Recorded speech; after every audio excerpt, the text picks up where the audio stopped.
Hello students, welcome to chemistry classes. कैसे हैं आप सब? आई होप आप सब बहुत बढ़िया होंगे। आपने अभी अभी 10th क्लास के एग्ज़ाम्स दिए हैं। आई थिंक आपने अभी तक डिसाइड कर लिया होगा कि आपको आर्ट्स, साइंस और कॉमर्स में से किस स्ट्रीम में जाना है, क्योंकि ये वीडियो उन स्टूडेंट्स के लिए ज़्यादा इम्पोर्टेंट रहने वाली है जो साइंस स्ट्रीम चूज़ करेंगे। स्टूडेंट्स, आप जब 10th क्लास से 11th क्लास में जाते हो, कुछ स्टूडेंट्स मुझे कहते हैं मैम कि 10th क्लास में तो साइंस बहुत ही इजी थी, लेकिन 11th क्लास में साइंस थोड़ी सी टफ लगने लगी।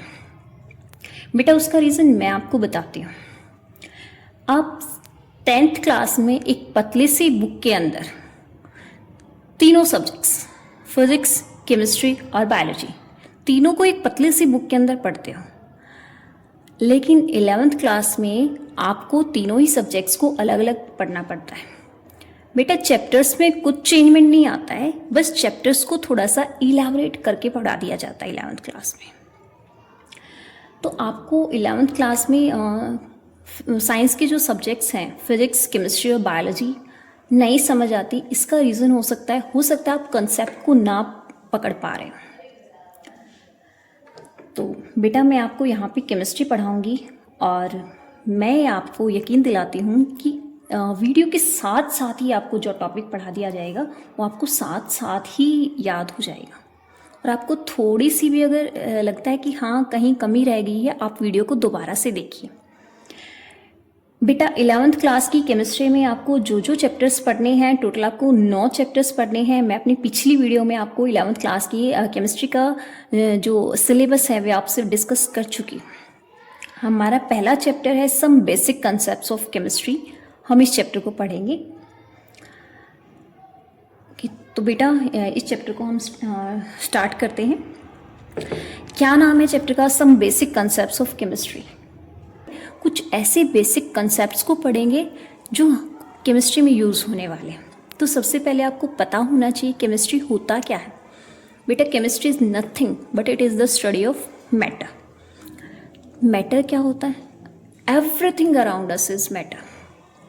मैं, आप, ये book, table, chair, air, water, सब कुछ मैटर है। तो मैटर के बारे में क्या क्या स्टडी करती है chemistry? Composition, structure and properties of matter. Matter की क्या कंपोजिशन है, मतलब किस चीज़ से वो बनी है, क्या उसकी स्ट्रक्चर है और क्या क्या उसकी प्रॉपर्टीज़ है, उसकी फिजिकल प्रॉपर्टी क्या है और क्या उसकी केमिकल प्रॉपर्टी है। इन सब की स्टडी कौन करता है? केमिस्ट्री करती है। जो केमिस्ट्री है उसको 3 पार्ट्स में डिवाइड किया जाता है। मतलब केमिस्ट्री की कितनी ब्रांच है? 3 ब्रांचेस है। कौन कौन सी हैं? Physical chemistry, inorganic chemistry and organic chemistry. जिससे नाम से ही पता चल रहा है, फिजिकल केमिस्ट्री क्या करेगी? मैटर की जो फिजिकल नेचर है उसको स्टडी करती है। फिजिकल नेचर मतलब एक फॉर्म से दूसरी फॉर्म में किस तरीके से चेंज होता है मैटर, एनर्जी किस तरीके से ट्रांसफ़र होती है, कोई भी रिएक्शन हो रही है तो उसका रेट क्या होगा, कब इक्विलिब्रियम अटेन होगा, और जो रिएक्शन हो रही है उसमें कौन कौन से लॉज लगेंगे, उन सब की स्टडी कौन करता है? Physical chemistry. इनऑर्गेनिक केमिस्ट्री क्या करता है? Inorganic chemistry is the branch of chemistry which study about elements and compounds. Elements और कंपाउंड्स की स्टडी करते हैं। मैम, क्या होते हैं एलिमेंट्स और कंपाउंड्स? वेट करो, हम नेक्स्ट वीडियो में एलिमेंट और कंपाउंड्स को डिटेल में पढ़ेंगे। ऑर्गेनिक केमिस्ट्री क्या होता है? It is the branch of chemistry which study the carbon containing compound. सिर्फ कार्बन कंटेनिंग कंपाउंड्स की ही स्टडी के लिए एक अलग ब्रांच। वो इसलिए बेटा क्योंकि जो कार्बन है वो मोस्ट अबंडेंट एलिमेंट है। सबसे ज़्यादा पाया जाने वाला एलिमेंट कौन सा है? कार्बन है। तो उसके कंपाउंड्स भी बहुत ज़्यादा होते हैं, तो इसलिए उनको स्टडी करने के लिए एक अलग ब्रांच होती है। तो ऑर्गेनिक केमिस्ट्री क्या करती है? Organic chemistry study carbon containing compounds non hydrocarbons. मतलब हाइड्रोकार्बन्स की स्टडी कौन करता है? Organic chemistry. तो हमने पढ़ा अभी केमिस्ट्री की डेफिनेशन और कितने पार्ट्स में केमिस्ट्री को डिवाइड किया जाता है। अब हमारा नेक्स्ट टॉपिक क्या है? Scope and importance of chemistry. Chemistry की क्या क्या इंपॉर्टेंस है? क्या सिर्फ साइंस स्टूडेंट के लिए केमिस्ट्री इंपॉर्टेंट है या फिर किसी और फील्ड में भी केमिस्ट्री की इंपॉर्टेंस है? चलिए देखते हैं। तो पहला है chemistry in food and agriculture. Food और एग्रीकल्चर में केमिस्ट्री इंपॉर्टेंट कैसे है? जैसे बेटा किसान है, किसान क्या करता है, उसकी फसल अच्छी हो उसके लिए उसमें क्या डालता है, फर्टिलाइजर्स डालता है। फर्टिलाइजर्स क्या होते हैं, यूरिया एंड फॉस्फेट। तो यूरिया और फॉस्फेट क्या है, केमिकल्स ही तो हैं। कई बार भाई हमारी जो मिट्टी है वो, कई बार मिट्टी क्या हो जाती है भाई, कई बार मिट्टी ऐसे बोलते हैं जब मिट्टी को टेस्ट किया जाता है, कई बार वो मिट्टी एसिडिक हो जाती है, तो उसमें कुछ डाला जाता है, ठीक है, ताकि वो बेसिक हो सके। और इंसेक्टिसाइड्स और पेस्टिसाइड्स, ताकि फसल में कीड़े ना लगें और ज़्यादा नुकसान ना हो, इसके लिए किसान उसमें इंसेक्टिसाइड्स और पेस्टिसाइड्स डालता है। इंसेक्टिसाइड्स और पेस्टिसाइड्स क्या है, केमिकल्स ही तो हैं। हम अपने खाने को कई दिनों तक प्रिजर्व करके रखते हैं, कैसे, क्योंकि उनमें क्या डाला जाता है, प्रिजर्वेटिव्स डाले जाते हैं। प्रिजर्वेटिव्स क्या है, प्रिजर्वेटिव्स भी तो केमिकल्स हैं। दैट मीन्स केमिस्ट्री की इंपॉर्टेंस फूड और एग्रीकल्चर में भी है। नेक्स्ट है chemistry in health and sanitation. Health और सैनिटेशन में केमिस्ट्री इंपॉर्टेंट कैसे है?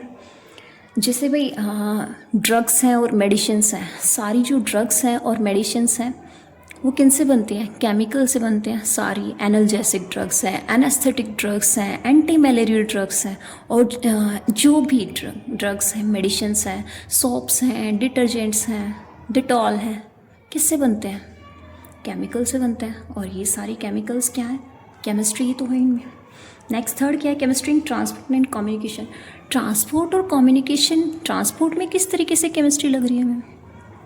देखो बेटा मुझे ये बताओ, मीन्स ऑफ ट्रांसपोर्ट क्या है, बस, कार, ट्रेन, एरोप्लेन, सारे मीन्स ऑफ ट्रांसपोर्ट है। कैसे चलते हैं, पेट्रोल और डीजल से। पेट्रोल और डीजल क्या है, केमिकल्स ही तो है। दैट मीन्स उनमें भी केमिस्ट्री लग रही है। Chemistry in industries, different industries हैं, जैसे सीमेंट इंडस्ट्रीज़ है, टेक्सटाइल इंडस्ट्रीज़ है, ग्लास इंडस्ट्री है, पेंट इंडस्ट्री है। इन सब में क्या यूज़ होता है, केमिकल्स। दैट मीन्स उसमें भी केमिस्ट्री लगती है। Chemistry in improving quality of life. Chemistry हमारी लाइफ की क्वालिटी को कैसे इम्प्रूव कर रही है? जैसे भाई हम क्या करते हैं, हम अलग अलग गहने पहनते हैं, किसके बनते हैं, मेटल्स के, एलॉयज़ के, ठीक है। इलेक्ट्रिकल इक्विपमेंट हैं, यूटेंसिल्स हैं, किन से बनते हैं, मेटल्स। तो मेटल्स की किस में स्टडी होती है, केमिस्ट्री में ही होती है।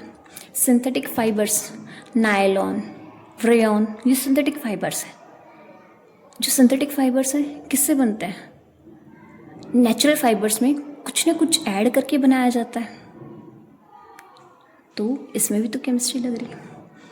नेक्स्ट जो मल्टी स्टोरी बिल्डिंग है, मॉल्स हैं, ये बन पा रहे हैं, क्यों, क्योंकि किससे बनते हैं, सीमेंट से, मेटल से, एलॉयज से, और ये सब क्या है, केमिकल से बनते हैं, ठीक है। ये इन सब में क्या है, केमिस्ट्री है।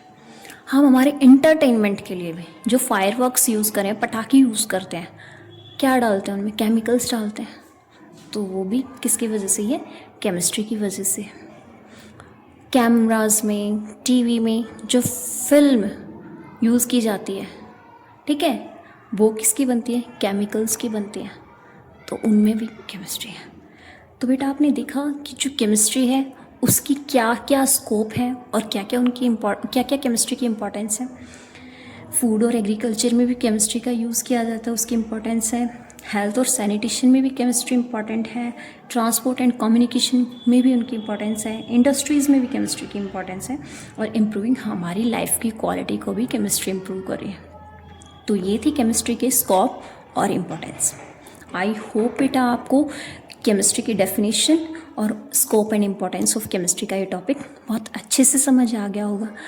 और अगर आपको थोड़ी सी भी प्रॉब्लम आ रही है, एक बार फिर से वीडियो को देखना, आपको बहुत अच्छे से टॉपिक समझ आ जाएगा। तो अगर आपको मेरी वीडियो अच्छी लगी हो तो लाइक करें, शेयर करें और मेरे चैनल को सब्सक्राइब कर लें, ताकि आपको आगे आने वाली सारी वीडियोस आपको मिलती रहें। Thank you.